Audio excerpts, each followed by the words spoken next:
Remedies for the four horsemen are many, and I'll give you a little snippet of them right now.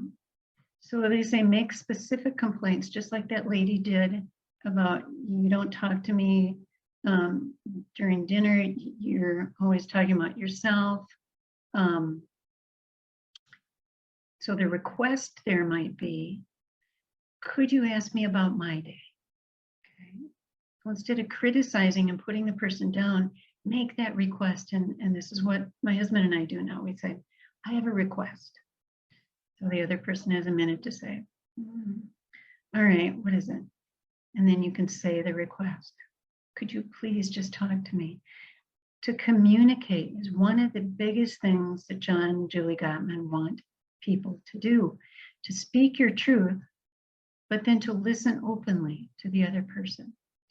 And openly means with an open heart and mind to what they're saying, and to even validate what they're saying, even if you don't agree. Maybe you can understand their feeling. Okay, maybe you can say, well, that makes sense to me. Okay. Validation is just so important. Everybody wants and needs validation. Shifting to 5 times the amount of positives and feelings and interactions in a relationship is so important compared to criticizing over and over and over. I have people that come to me in therapy and all they do is criticize the other person. Well, who wants to connect with that? Reframe that in your own mind and rephrase it in your verbalization. Take responsibility for your own self. Ask yourself, what can I do? Or what can I learn from this? Or maybe even ask the other person, what can I do to help you feel like you want to be in connection with me?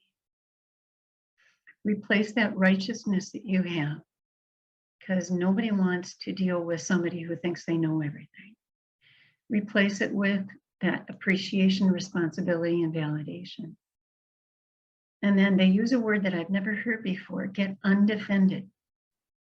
Let go of all of those words that are sticking in your head and the tone of voice that they had, the assumptions you're making, the judgments you're making about them.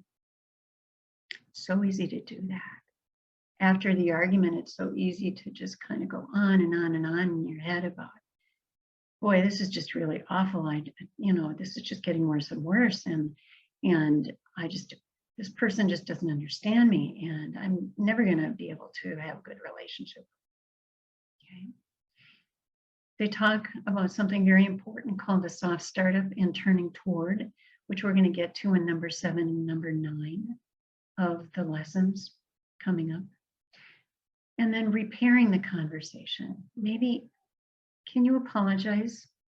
Even if you didn't say anything wrong or bad, maybe you can just apologize for having the argument. Smile and humor can make so much difference to people. Or maybe a pat on the back or a loving word. Okay, repairing is so important in a relationship. And please remember this. This is a quote from their book. Small, positive behaviors frequently repeated make a big difference in a relationship. I'm going to repeat this again because I want you to keep it in your mind.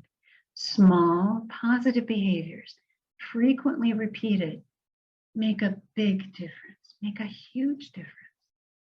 Try it and you'll see what the difference is. Now we get to the 10 lessons.